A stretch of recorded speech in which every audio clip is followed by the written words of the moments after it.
Hello, friends and colleagues. Welcome back. This is the Think Catalyst podcast. My name is Ricardo Ferraris, and I'm here with my business partner, Vivek Kuchibotla, for another session of things that are important in the advertising and media industry, marketing industry, but no one really talks about that much. Welcome, Vivek. How are you this morning? Good. Ready to cause some more trouble. Okay. We like that. Actually, to take a little bit of a different spin on this week's podcast, Vivek and I were at one of the premier events in Latin America for advertising and media, Advertising Week LATAM 2023, which is held every year in Mexico City. And last week's event was its 5th anniversary. So first and foremost, congratulations to Advertising Week LATAM, its organizers, its participants. It was really super interesting. And we thought that, today we would spend a little bit of time with you with some of the things that we learned. And as Vivek would call them, how do you title this session, Vivek? You wanna say it? Thoughts and provocations. We're going to start provoking people. Troublemaker you. Troublemaker you. That's another good title. Yeah. Now, I just wanted to say that this was my first visit to Advertising Week LATAM, and I was just blown away by the variety of presentations, the amount of people. It was standing room only.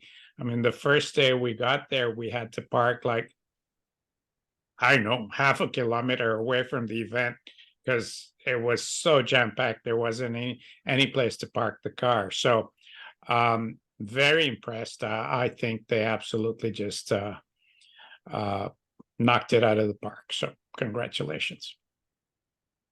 This is their 5th anniversary. I've been on the board of advisors of Advertising Week LATAM since its inception. And I've gone to every single event. I think it grows every year. And it's exciting to see so many things that are happening in industry. And yet at the same time, one would wish that there are many more things that we would discuss as well. So lots to talk about. And again, congratulations to the organizers, Sebastian Patron, Doug Rowell, and all of the team at Stillwell Partners who put this together every year. And of course, to the number of speakers and sponsors and all of the people that had some sort of a role there. So it was great. It was a great couple of days, and thanks for coming down, Vivek. It was good to be there. It was a lot of fun as well. One interesting thing about this, and I think helped ignite a lot of these things we're going to talk about, was the mixture of actually sitting, listening to people, and then walking around and talking with other people, and just getting the listening to the formal presentations and then having the informal chats and discussions on the side, and it all came together and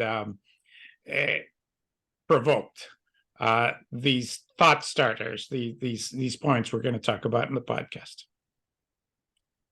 There's a lot of points to talk about, and Vivek and I sort of have distilled it down to 5 that we think are interesting, at least for conversation. We welcome people to add on to this, like, subscribe, give us feedback, and if we think that we've missed something, we can talk it in another podcast. So here's some thoughts to start. I'll start with number 1. Mm-hmm. Vivek? Yeah, go ahead. And one of the things that we saw is that there's there's a lot of services that are presented. There's a lot of innovation. There's a lot of new things that are coming onto the market in terms of technologies and tools and ideas to use and to build brands, but not as much focus on how to bring all of this together. And there's a lot of, I would say that there's almost too much going on, and less about integrating what all of these different disciplines and capabilities can do to help push the business. And it's somewhat, and Vivek and I have talked about this, it reflects a little bit of the industry in general, and how, there's a lot of stuff going on and maybe not as much focus. Vivek, you want to add to that? Yeah, there's just I'm analogy man. I always bring an analogy to the table. So this is like going into a music store and having thousands of different instruments available, and having 1,000 different people doing a demo of their own particular instrument. But the big challenge for marketers, and all of the instruments are very impressive, but the big challenge for marketers and for advertisers and for the industry in general is, who takes all of these instruments and makes some music out of it? Who integrates this to make it coherent and to work to build a brand? Because as it is right now, it seems that all of the instruments are competing with each other and not working together with a common purpose. So the big question is, who does the integration? Who should be integrating this? And you could argue that it's the marketer's responsibility, but the marketer has a lot of things going on as well. You could argue it's the agency's responsibility. And I think the industry is doing some experiments to try to figure out how to integrate all of this. And we're starting to see, for example, the full service agency model reemerging, built with the media agency at its core. I mean, there's companies like Avas Village that are experimenting with this, and there's bespoke agencies like Red Fuse, or like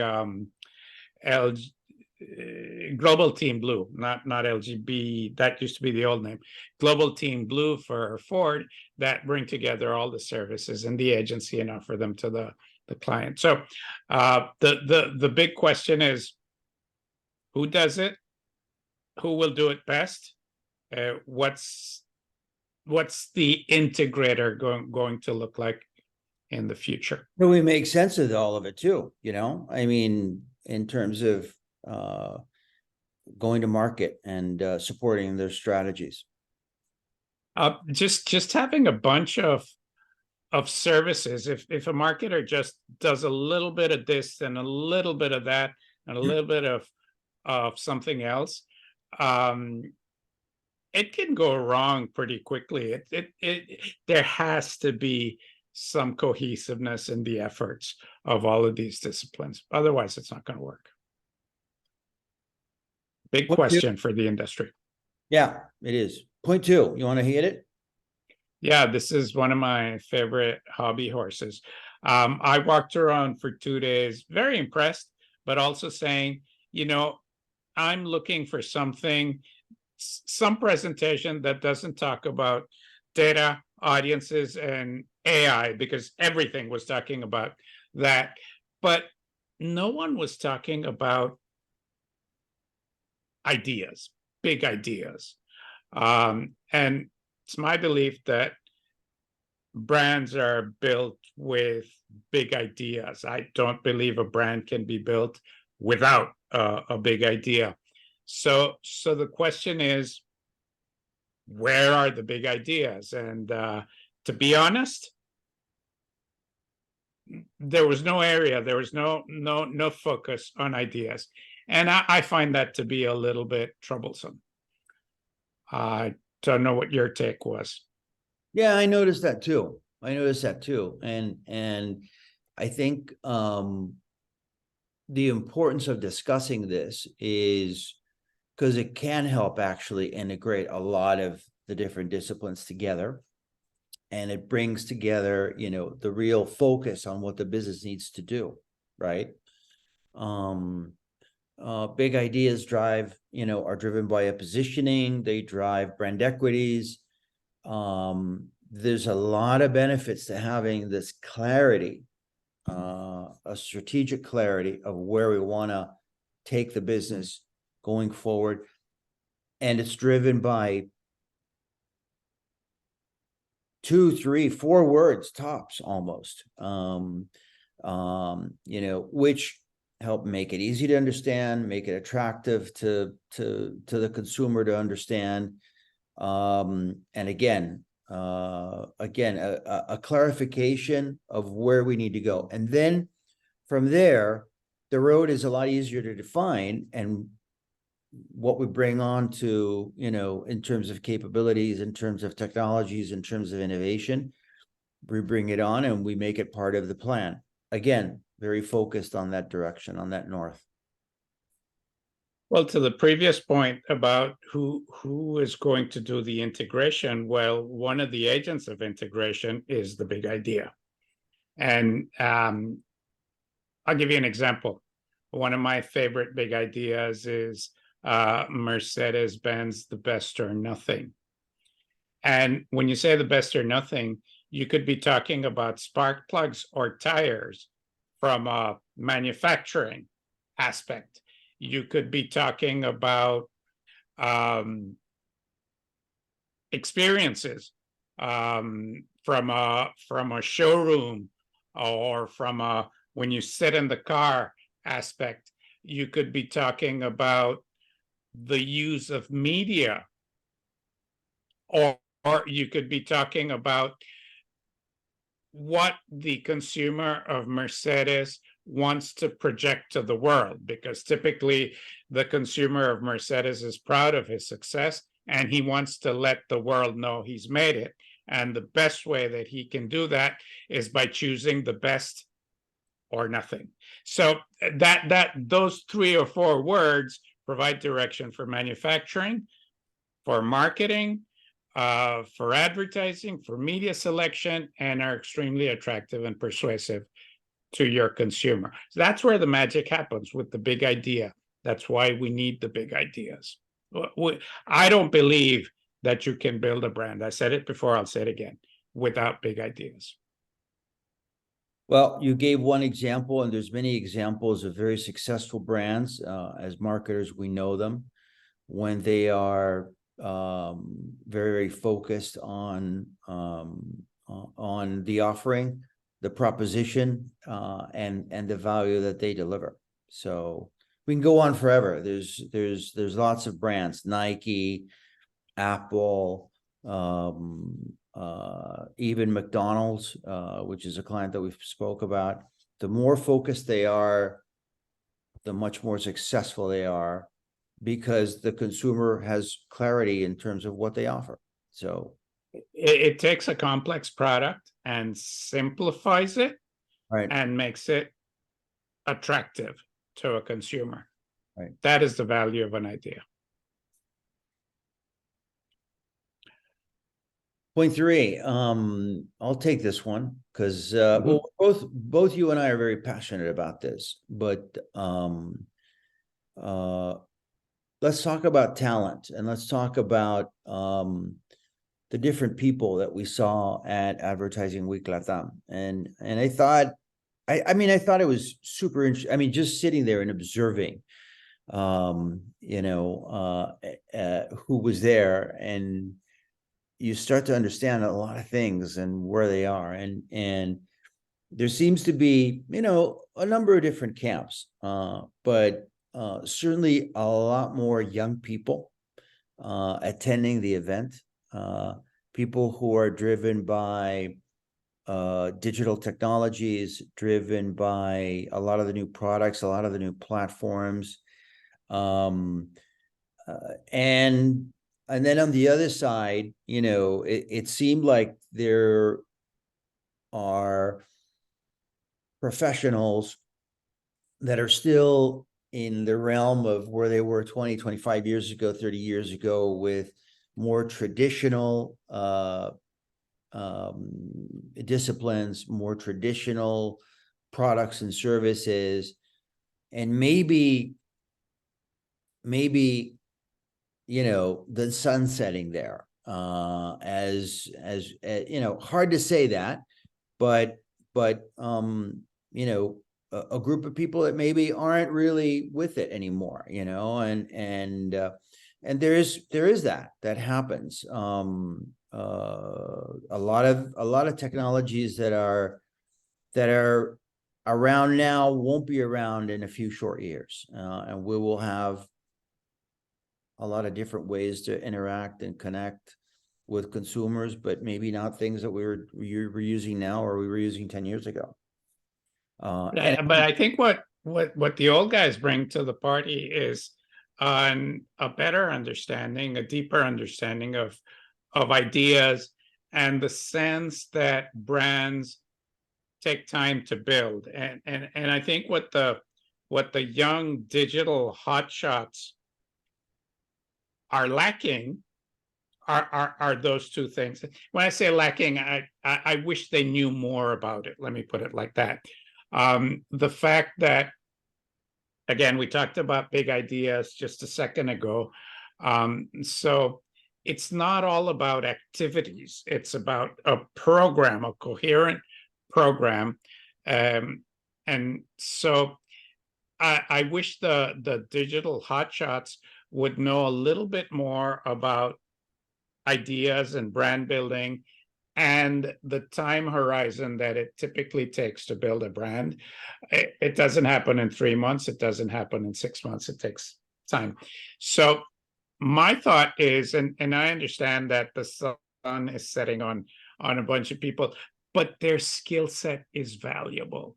And I think the industry needs to find a way to marry the digital know-how of the younger people with the brand building, big ideas chops of the older people, to put it in some way. Wise men. And that would be the idea, the wise men. There you go. I like that. And that would be, to my mind, the ideal combination to get brands growing again. The challenge is the young people are there and will be there. How do we keep the older people? How do we find a way to get those older people not just to go away with their experience, but bring their experience back into the industry, because it's needed. I don't think the industry can survive just with one set of people. They need the younger ones and the older ones. There's a lot of practices and back to basics that aren't practiced today, Vivek, as I've seen. I think, innovation, technology, all of that has been fantastic. A lot of the new platforms that we interact with today are fabulous ways to connect with brands, with services, etc. And yet at the same time, we're not seeing, for example, I think campaigns have, there's far fewer big idea campaigns right now on air, and many more, let's say, executions or promotions and so forth.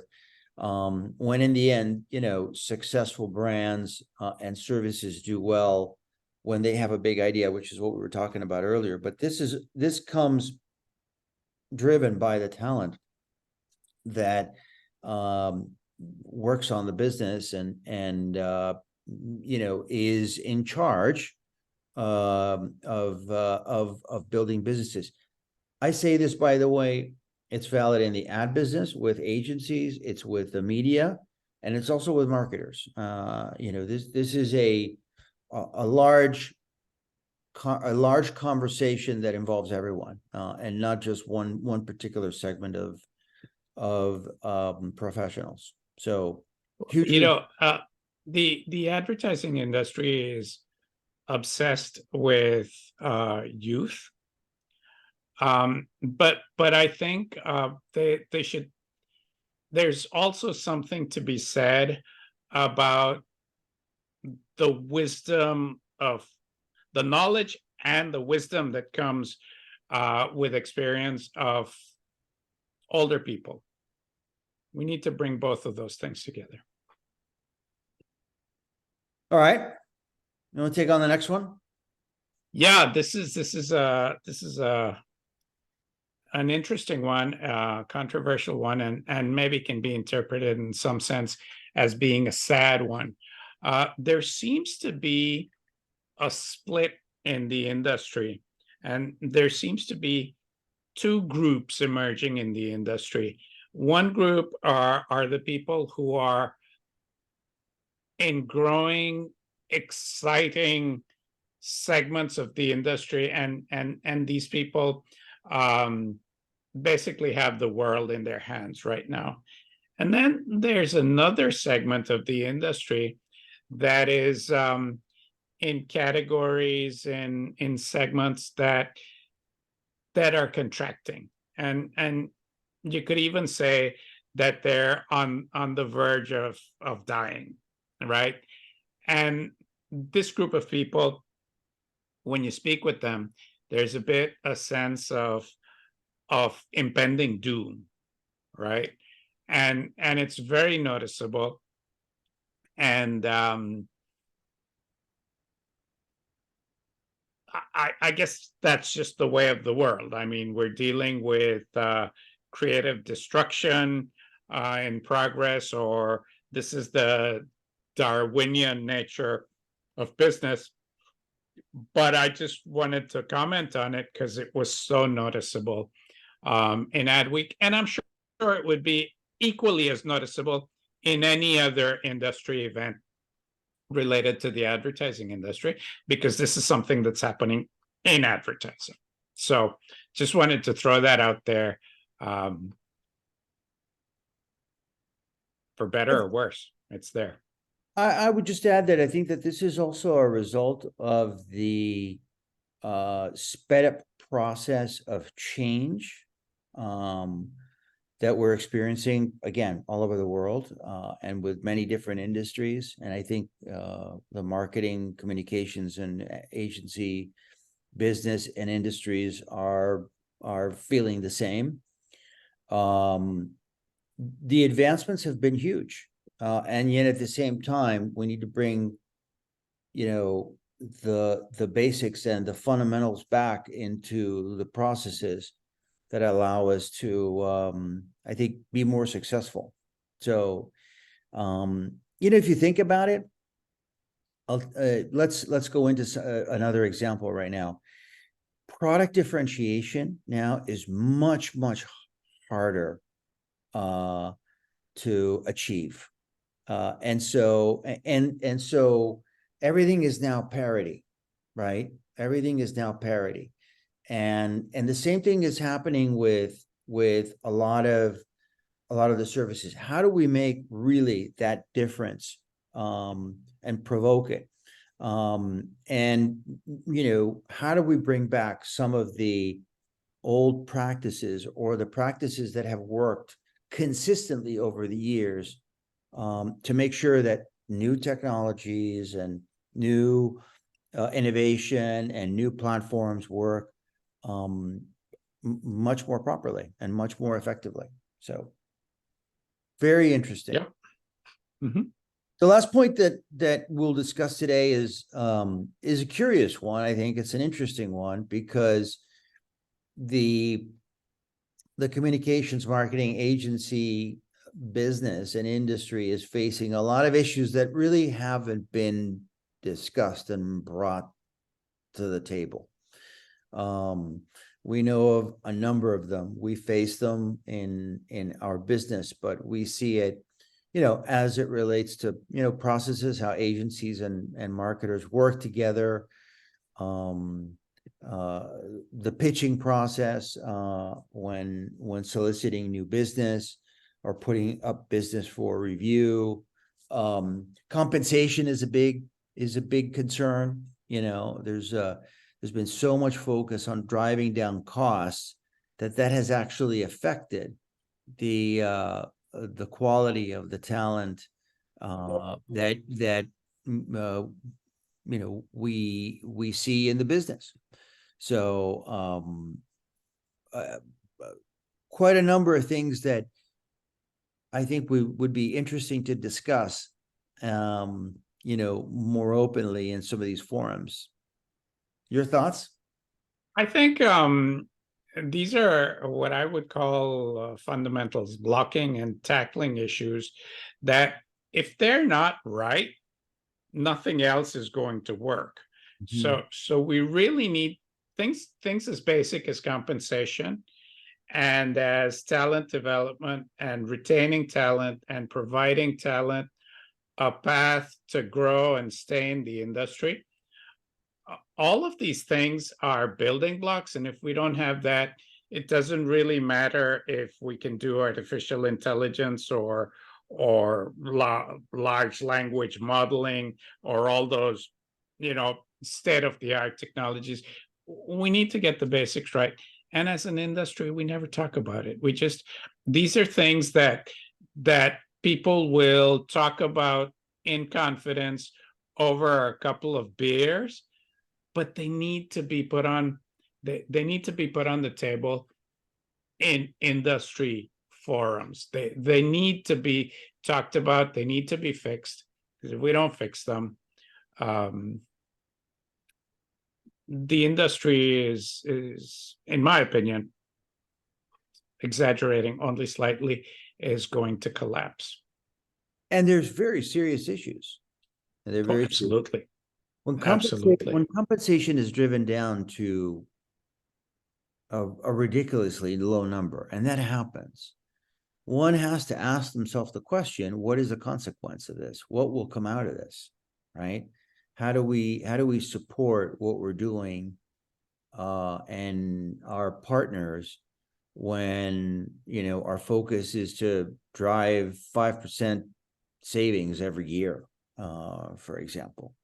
And I've been through those processes, and I asked the question, and then on the other side, we hear, why are people leaving? Why is there rotation? Why, we don't have teams that are more stable, or, why isn't the agency investing in other tools and disciplines and so forth that, would be necessary for to drive the business forward? It's getting to a point where a lot of people that will work in a small agency are not even full-time employees. Right. They don't get all the benefits that a full-time employee gets. So under those circumstances, there is no loyalty to the agency. There is no loyalty to the industry. There's no future working that way. There really isn't. It's got to be addressed. Even the pitch process, we talked to a number of agencies, and the number of pitch processes that are on hold, no decision, no feedback, 20 agencies pitching one project. We got to ask ourselves a question, when will this be brought to a head? Yeah, it is discussed in small circles, but it's got to be a bigger conversation, and it's only going to be to the benefit of everyone involved. By the way, it's not like one, it's unfair to one or the other. I don't think that clients and advertisers get the best service awarding businesses to an agency that has been through a process that lasted 3-4 months, no proper feedback, no proper briefing, with 10 other agencies. It is time consuming, and it drains the ability of the agency really to perform much better. So I think bottom line, the message to advertisers that I would give them is, if you continue to squeeze agencies, you're shooting yourself in the foot. It's not a problem that the agencies can solve by themselves, and it will come back to bite you. Your results, your sales, the strength of your brand will be affected by if you continue to squeeze agencies. So I think change will come when advertisers actually realize that they're harming themselves by doing this. closing thoughts, Vivek? Summary? Lots to be excited about in the industry. Lots to think about and address. I think the more frank discussion that we have about these issues, the better it is. Issues don't get fixed, don't get addressed until they get discussed. So Right. that's my 2 cents worth. Well, our intention here is to sort of bring them to the table, generate some deeper thinking and discussion. We'd like to hear your thoughts on this. There's probably many more ideas and thoughts and provocations that we didn't discuss. We just thought that these were some of the things that rose clearly up on our minds and something to bring to the table. I think that these also are important as a mandate that we put solutions to this, and as you say, ignoring the issues will not fix these things. We need to discuss these to bring solutions, to build a better industry, to build better practices, and ultimately to be, effectiveness and efficiency comes from that as well. So and not necessarily just cutting or avoiding or not doing the things that are needed to support the business. Well, it was good to see you in Mexico. Thank you for coming. It's good to be there.